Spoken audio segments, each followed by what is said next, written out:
Buenos días a todos. Muchas gracias al Centro de Estudios Martianos por la posibilidad que me han brindado de participar en esta conferencia y gracias a todos los presentes. Mi nombre es Xiomara Pedroso Gómez y la ponencia que voy a presentar se titula La música en los talleres, forja independentista desde la visión martiana. En el siglo XIX cristaliza en Cuba el concepto de nación tras un proceso de sedimentación que se hizo palpable no solo en el devenir histórico, sino también en la conformación de su cultura. Entonces, Félix Varela nos enseñó a pensar como cubanos y contribuye con la anticipación del concepto patria, a definir con claridad los contornos que darían forma a la nación cubana. Como afirmara el doctor Eduardo Torres Cuevas, Varela también nos enseñó a pensar primero en la patria. Es el primero en toda la historia de Cuba que en sus clases de filosofía introduce una lección dedicada al patriotismo o a los deberes del hombre para con su patria. Habiendo bebido Martí de la fuente de Félix Varela, resulta lógico entonces entender que su pensamiento no solo se proyectara como continuidad de aquel, en lo referente al sentimiento y concepción patrióticos, sino que colocara a la patria a la cabeza de todo su legado. La patria solo podría sellar su definición siendo libre y ese objetivo solo podría conseguirse mediante la unidad de todos los cubanos para conquistarla. Como Varela, Martí tuvo la visión histórica desde el destierro de crear conciencia entre sus connacionales fuera y dentro de Cuba, sobre la necesidad de alcanzar una comprensión profunda del concepto patria, entender en toda su amplitud qué significaba ser patriota y fortalecer un sentido de pertenencia e identidad con Cuba, como base sólida para su defensa ante los peligros que avisoró para su destino luego de su estancia en los Estados Unidos. El 7 de mayo de 1892, el periódico Patria, estandarte del periodismo martiano, publicó en Los Talleres. Esta crónica compendia varios aspectos clave en la preocupación y proyección del apóstol. La unidad es una constante, factor que Martí no solo entendió como decisivo para la guerra por la independencia de Cuba, sino como el elemento cohesionador y garante para la edificación de la futura república. En esta crónica, Martí conecta tres elementos: los talleres, los obreros y la patria. Era allí en los talleres donde se concentraba la fuerza de trabajo que inyectaría la mayor parte de los recursos necesarios para organizar la guerra de 1895 por la independencia. Hay que recordar que los tabaqueros dentro de la emigración cubana en los Estados Unidos fueron los principales contribuyentes de fondos económicos para la guerra. Más allá del aporte monetario, estos obreros también jugaron un papel decisivo en la conformación de los clubes revolucionarios. Como afirmara el investigador Cantón Navarro, los trabajadores que emigraron solían tener un mayor desarrollo de la conciencia nacional y lograron desempeñar un rol importante como clase obrera en la batalla patriótica. En los talleres, los tabaqueros exhibían una vida de sacrificio y se fomentaba allí una sólida toma de conciencia humanista.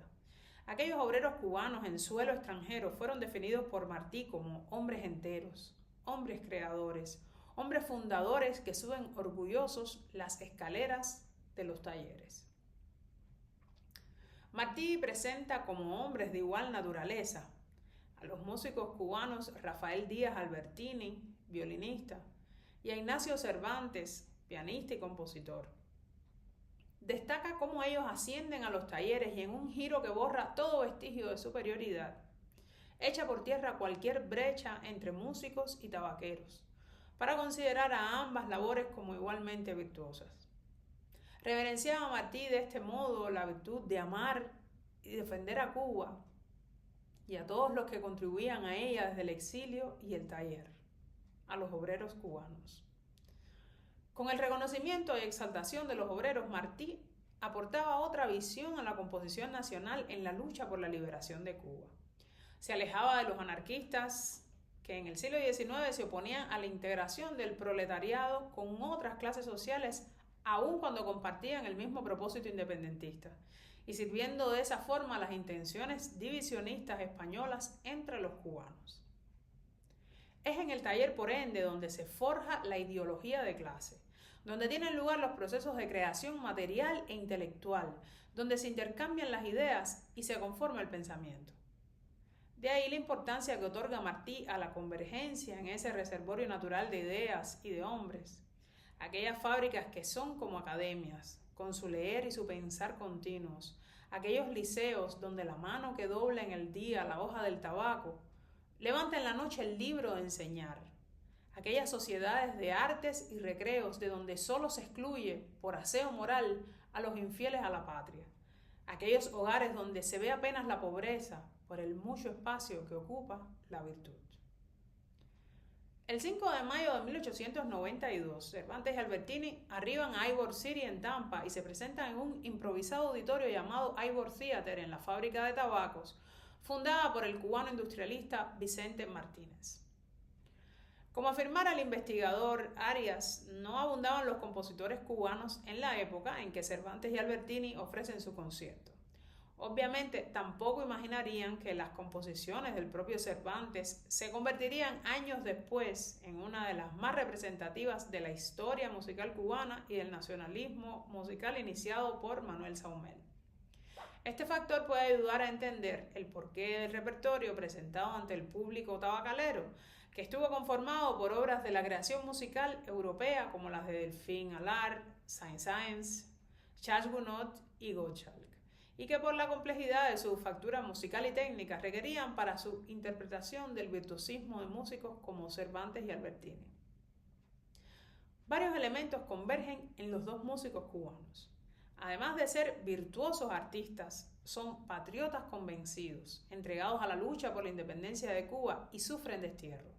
Cervantes, ante la inminente salida de Cuba entre los años 1875 y 1876 hacia los Estados Unidos, reafirmó su voluntad de continuar desde allí ayudando a la revolución, con el dinero que lograse recaudar en sus conciertos. La música inspira en Martí la formulación de una idea que vislumbra la importancia del arte para Cuba y el mundo. El arte libre, el arte en todo y a todas horas, es tan necesario a los pueblos como el aire libre. Pueblo sin arte, sin mucho arte, es pueblo segundón. Los grandes educadores y los grandes gobiernos han hecho siempre obligatoria la enseñanza del arte. Hay que recortar los dientes y que alimentar las alas. Martí señala así la importancia de la formación en el arte para la consecución de un sujeto pleno, pensante, espiritualmente rico y libre. El despliegue en escena de los virtuosos cubanos endorsaba otro propósito por la capacidad de sublimación del espíritu que brinda el arte al ser humano.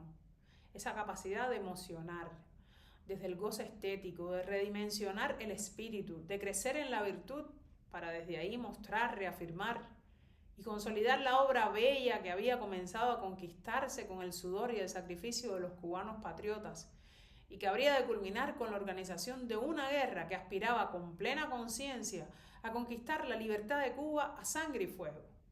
Por sobre todas las cosas, la música como expresión artística en ese instante se erigió como expresión cultural, capaz de obrar como recurso unificador para la lucha, alineada a los más altos propósitos humanos y patrióticos.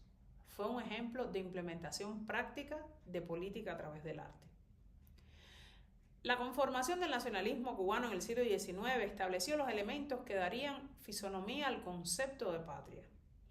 Las diferentes expresiones de la cultura que la constituirían evidenciaron su poder como instrumento de transformación no solo espiritual, sino social, al convertirse en un vehículo para el fomento y desarrollo de la conciencia nacional. En los talleres constituye una lección valiosa para artistas e intelectuales cubanos de todos los tiempos, especialmente en la actualidad, cuando regresan los intentos divisionistas entre cubanos desde el arte, diametralmente opuestos a los principios fundacionales que concibieron a Cuba como una nación. Volver a las posiciones martianas sobre este asunto resulta particularmente útil hoy, cuando con una intencionalidad definida atestiguamos la manipulación burda del ideario martiano. Ante los desafíos sociales, políticos y económicos que enfrenta Cuba, el arte como expresión de la cultura se posiciona como antídoto para contrarrestar expresiones del retroceso ético y espiritual palpables en la sociedad cubana.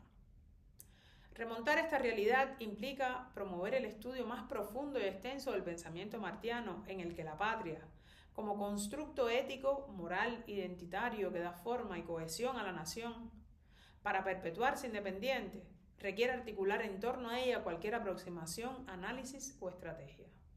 Nada en Martí está divorciado de este principio. Sobre todo subyace la patria. Ello incluye hoy, desde la proyección martiana, al arte y la cultura como pilares fundamentales para la defensa de la independencia, la autodeterminación y la soberanía de Cuba. Para estos y todos los tiempos, Martí vuelve a ser la brújula y la luz. Muchas gracias.